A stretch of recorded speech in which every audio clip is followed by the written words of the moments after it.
Bulletin के आगाज में आपको बताते हैं कि इंफॉर्मेशन टेक्नोलॉजी यूनिवर्सिटी और वर्ल्ड वाइड लाइफ फंड के दरमियान एक मुआहिदा तय पा गया है।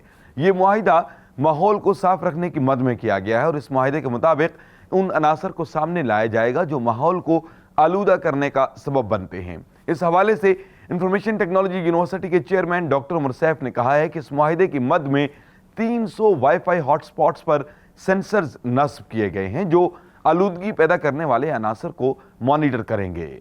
और अब आपको बताते हैं कि माहिरीन ने भिमरी नुमा ड्रोन तैयार किया है। इस ड्रोन को जासूसी और फलाही काम सर अंजाम देने के लिए तैयार किया गया है।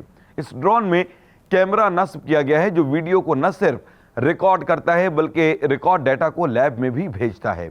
इसको बनाने वाली कंपनी का कहना है कि वो इस टेक्नोलॉजी को दूसरे जानवरों पर भी आजमाएंगे।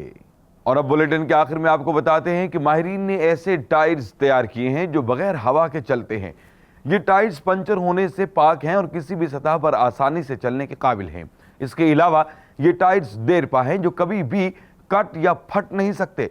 माहिरीन का कहना है कि इन टायर्स को खास तौर पर जंगी मकासद के लिए तैयार किया गया है। इन टायर्स की कीमत 5.5 लाख रुपए बताई जा रही है और इनको टेरेन आर्मर टायर्स के नाम से मंसूब किया गया है। इसके साथ ही MIT टेक्नोलॉजी रिव्यू पाकिस्तान के न्यूज़ स्टूडियो से अपने मेज़बान GM शाह को इजाज़त दीजिए। अल्लाह ने के बाद।